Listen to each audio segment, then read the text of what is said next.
Eu recebi algumas postagens de uma passagem bíblica, né, que fala a respeito da profecia de Isaías, no capítulo 26, versículo de número 20 e 21, que diz assim: Vai, pois, povo meu, entra nos teus quartos e fecha as suas portas sobre ti, e esconde-te só por um momento, até que passe a ira. Pois eis que o Senhor sai do seu lugar para castigar a iniquidade dos moradores da terra. A terra descobrirá o sangue que embebeu e já não encobrirá aqueles que foram mortos. Então, as pessoas se perguntam se esse texto não estaria se referindo a esses dias que nós vivemos de quarentena. Será que não se aplica perfeitamente? Já seria uma profecia dada há muito tempo a respeito dos nossos dias? Para nós entendermos as profecias bíblicas, nós precisamos primeiro entender o contexto onde elas estão inseridas, a quem elas foram dadas, qual era o propósito delas e como elas se cumprem e como elas devem ser aplicadas na vida da igreja nos dias de hoje.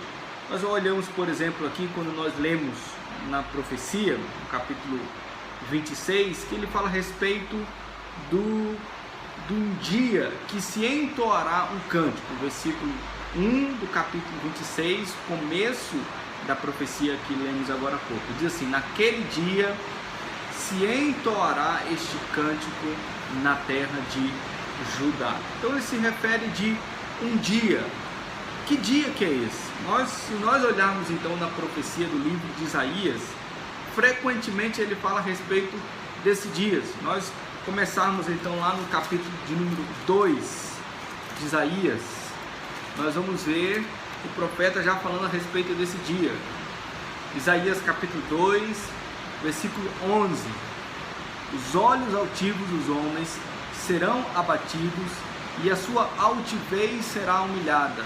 Só o Senhor será exaltado naquele dia. Depois, no capítulo 4, nós vemos a mesma expressão: naquele dia o renovo do Senhor será de beleza e de glória, e o fruto da terra, orgulho e adorno para os de Israel que forem salvos. Depois, no capítulo de número 12, versículo 1 também: Orarás naquele dia, graças te dou, ó Senhor, porque ainda que tiraste contra mim, e a tua ira se retirou, e tu me consolas. Portanto, quando nós lemos aqui no capítulo 26 a respeito do dia, se refere a um dia de julgamento da parte de Deus para com aqueles que são seus inimigos, e eles receberão a ira do Senhor. E pela profecia do capítulo 26, versículo 22, diz de que será uma ira definitiva, um julgamento definitivo que se dará àqueles que são julgados por Deus. Nós vemos então de que o profeta tem em mente isso: Deus julgará um dia as nações. E esse é o tema do livro do profeta Isaías, dizendo as nações. Se nós voltarmos novamente a partir do capítulo de número 3, Deus fala a respeito do julgamento contra o seu próprio povo, Judá, para purificar o seu povo. Depois, no capítulo 7, Deus fala a Israel e contra a Síria. Depois ele fala no capítulo 10 contra a Síria, capítulo 13 contra a Babilônia, capítulo 14 contra os filisteus, capítulo 15 contra Moabe, capítulo 17 contra Damasco e Efraim, capítulo 20 contra os egípcios e contra os etíopes, capítulo 21 contra Dumá e contra a Arábia, e o capítulo 23 contra Tiro. Deus então julgará as nações. E o que estava ali na mente do profeta Isaías era justamente Deus agindo em julgamento contra essas nações que estavam à sua volta. E Deus então separaria um dia de julgamento, mas também separaria um dia de cântico de alegria, né? Por isso, no capítulo 26 que nós lemos, será naquele dia que será de julgamento, mas também será um dia de cântico na terra de Judá. Por quê? Porque nós vemos aí antes, né, desde o capítulo 24, versículo de número 14, e eles levantam a voz e cantam com alegria por causa da glória do Senhor, exultam desde o mar. Esse cântico, então, de alegria, ele está desde o capítulo 24, 25, 26, o povo celebrará a Deus por causa do grande livramento desse Deus redentor, o Deus que guardará o seu povo. Então nós temos dois acontecimentos daquele dia: julgamento de todos os inimigos de Deus, e nós temos também o cântico de alegria que será entoado pelo povo de Deus por causa da grande salvação desse Deus. O que então se refere nesses versículos que nós lemos aqui, do versículo 20 e 21 do capítulo 26, que diz para que o povo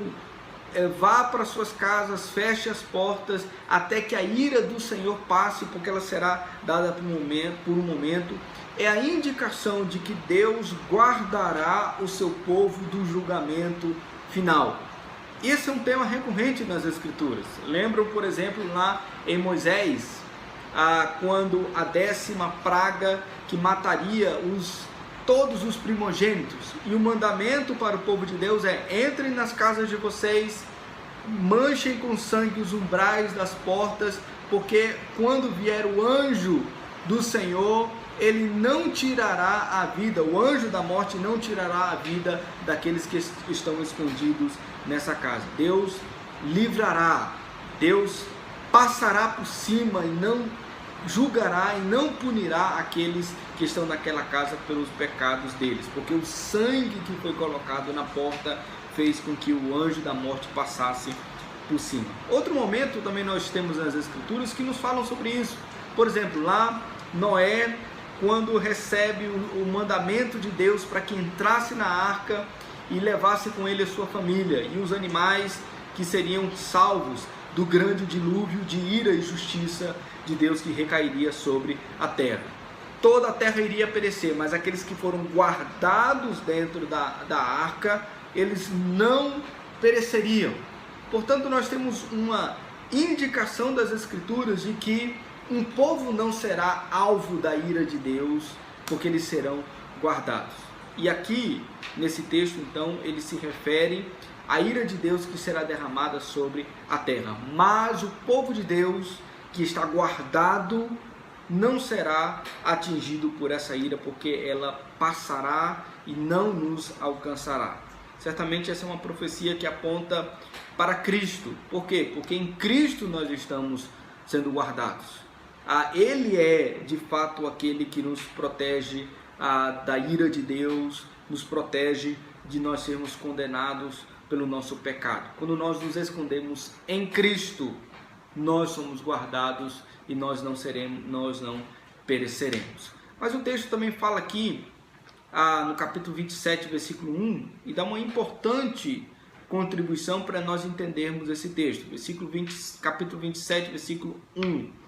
Naquele dia o Senhor castigará com sua dura espada, grande e forte, o dragão, serpente veloz, e o dragão, serpente sinuosa, e matará o monstro que está no mar. Novamente nós vemos a expressão aqui, naquele dia, e agora referindo-se especificamente o que acontecerá com os inimigos de Deus, especificamente a grande serpente, que é Satanás, ela será destruída juntamente com o monstro do mar. Aqui uma expressão bíblica se referindo aos poderes das nações, os poderes de governos, de reis, de autoridades que se levantaram contra Deus. Aqui então diz, eles serão completamente aniquilados. Lá no livro de Apocalipse, então, nós vemos justamente a profecia de João dizer quando que isso acontecerá. Será no dia do juízo final, onde os inimigos de Deus serão completamente destruídos. Olha só, então, nós temos aqui a profecia que diz: o povo de Deus cantará naquele dia.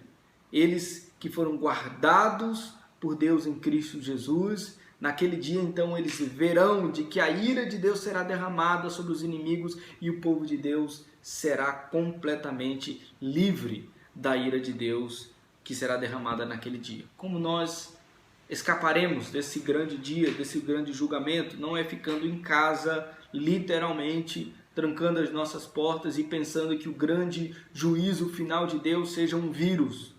mas o grande juízo de Deus final é algo extremamente poderoso, extremamente forte, que ninguém poderá deter, não, e será algo que jamais ninguém viu, a ira de Deus sendo derramada.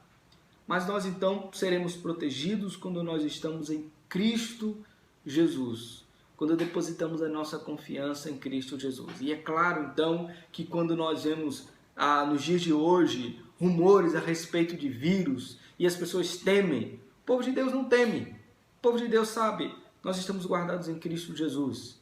Isso ainda não é o fim, são os princípios das dores. O dia do juízo final será muito mais terrível. O dia do juízo final, então, não poderá ser comparado com simplesmente um ataque de um vírus ou de algo que virá à humanidade. Será algo que ninguém poderá escapar.